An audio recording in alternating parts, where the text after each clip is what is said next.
Good evening students. आज हम बात करेंगे energy stored in inductor is equal to half L I naught का स्क्वायर। बच्चों आई नॉट क्या होता है? अल्टरनेटिंग करंट का पीक वैल्यू। क्लियर है बच्चों? इंडक्टर ऐसा बच्चा है वो हर चीज का अपोज करता है। हम पूछेंगे समोसे खाओगे, बोलेगा नहीं। हम पूछेंगे आम खाओगे, नहीं। आइसक्रीम खाओगे, नहीं। ऐसा बच्चा है जो हर चीज का अपोज करता है बच्चों, ठीक है। तो उसका जो किसी कोई इंडक्टर है जिसका सेल्फ इंडक्टेंस क्या है? एल। जैसे कैपेसिटर का क्या होता है? कैपेसिटेंस। कितनी उसकी कैपेसिटी है बच्चों, तो इंडक्टर में क्या होता है बच्चों? इंडक्टेंस। ठीक है बच्चों। ईएमएफ हम लोगों ने पढ़ा है बच्चों, E equal to minus L D I upon D T. बच्चों सेल्फ इंडक्टेंस में हम लोगों ने पढ़ा है बच्चों, हमें ये प्रूफ करना। ठीक है बच्चों। हम क्या जानते हैं बच्चों? यूनिट पॉजिटिव चार्ज को इनफाइनाइट से लाने में जो वर्क होता है उसी क्या बोलते हैं? पोटेंशियल। मतलब V इक्वल टू हमने पढ़ा है W अपॉन Q। क्लियर है बच्चों? इसका मतलब W क्या होगा बच्चों?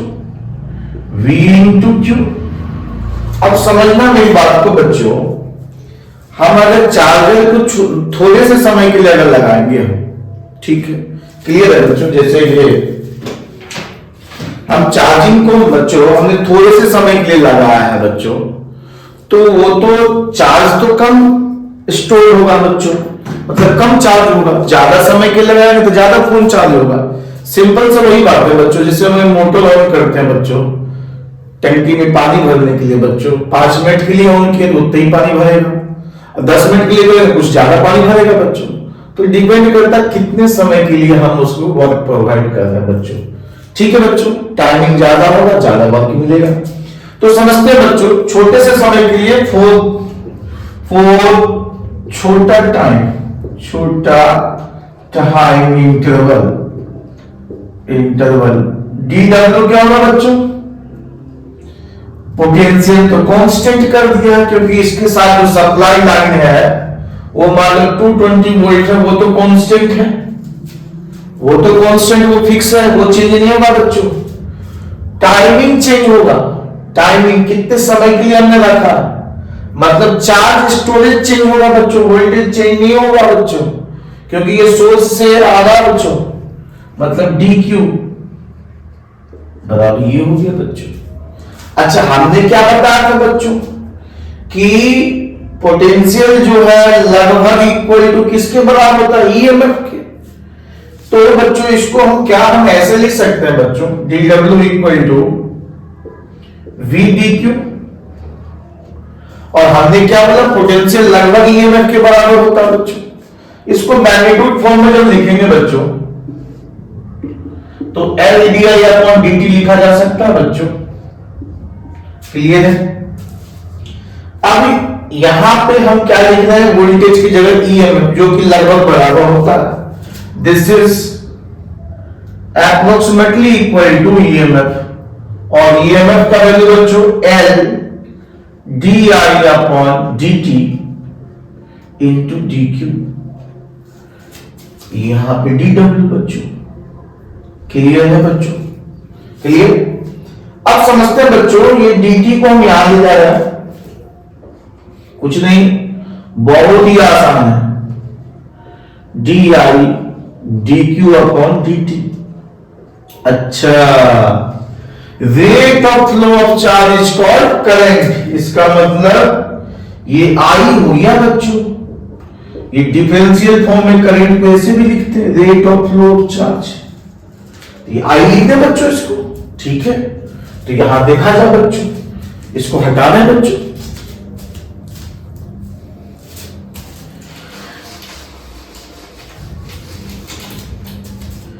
तो I इक्वल टू क्या हो? dq upon dt। तो यहां से लिखते हैं dw इक्वल टू, देखा जाए बच्चों, L di इंटू आई, L di इंटू आई। अब देखो हमें पूरा निकालना है बच्चों, तो पूरे मतलब फुल वर्क डन, तो उसे हमें क्या करना पड़ेगा? इंटीग्रेट। तो बच्चों इसको तो पहले हम ऐसे लिखते हैं LIDI। अच्छा समझना मेरी बात को बच्चों, जब करंट जीरो होगा उस समय वर्क डन क्या होगा? जीरो। जब उसको हमने करंट सप्लाई ही नहीं किया तो इंडक्टर कोई अपोज ही नहीं करेगा बच्चों, तो उस समय क्या होगा? वर्क डन क्या होगा? जीरो। जब कोई अपोज ही नहीं करेगा तो एनर्जी स्टोर होगा ही नहीं। जब करंट उसमें मैक्सिमम हो जाएगा बच्चों आई नॉट, तो मैक्सिमम वर्क हो गया W। समझना बच्चों, जैसे ये बच्चों बॉटल है, इसकी कैपेसिटी 1 लीटर वो फिक्स है, उसी तरह से इंडक्टर है, इंडक्टेंस जो कैपेसिटी वो फिक्स है। अब इसमें हम 1 लीटर कैपेसिटी इसका फिक्स है, अब वाटर इसमें ज्यादा कम हम भर सकते हैं, वो खुद पे डिपेंड कर रहा है कितने समय के लिए इसको हम कर रहे हैं बच्चों। ठीक है, तो वही बात है, यहां पर करंट क्या वेरिएबल है बच्चों, लेकिन इंडक्टेंस क्या बच्चों? वो कांस्टेंट है बच्चों। क्लियर है? dx का इंटीग्रेशन क्या होता था बच्चों? x, तो w का क्या होगा? w 0 से लेके w तक i इंटीग्रेशन में एक ऐड होता है, उतने से क्या होता है बच्चों? डिवाइड। तो हमने एक ऐड किया और एक डिवाइड किया।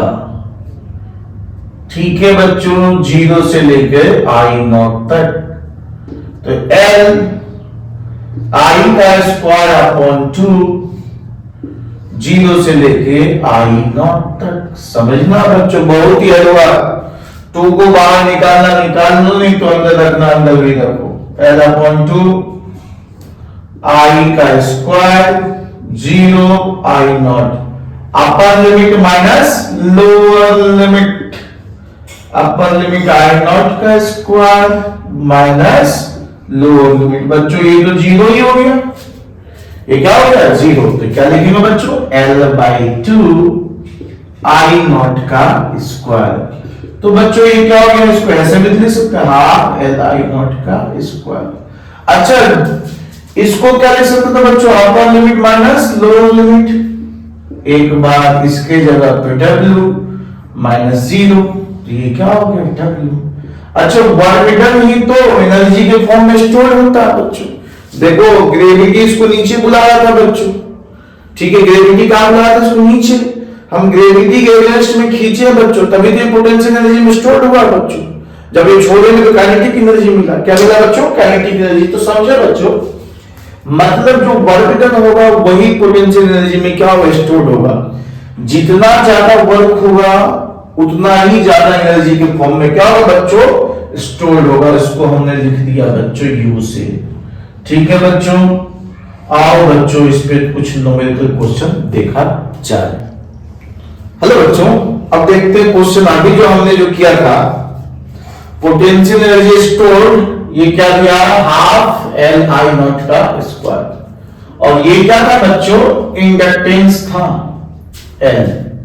ठीक, क्वेश्चन दिया है calculate the energy stored in a coil of inductance 100 henry. बच्चों L दिया है, L 100 हेनरी, 100 हेनरी।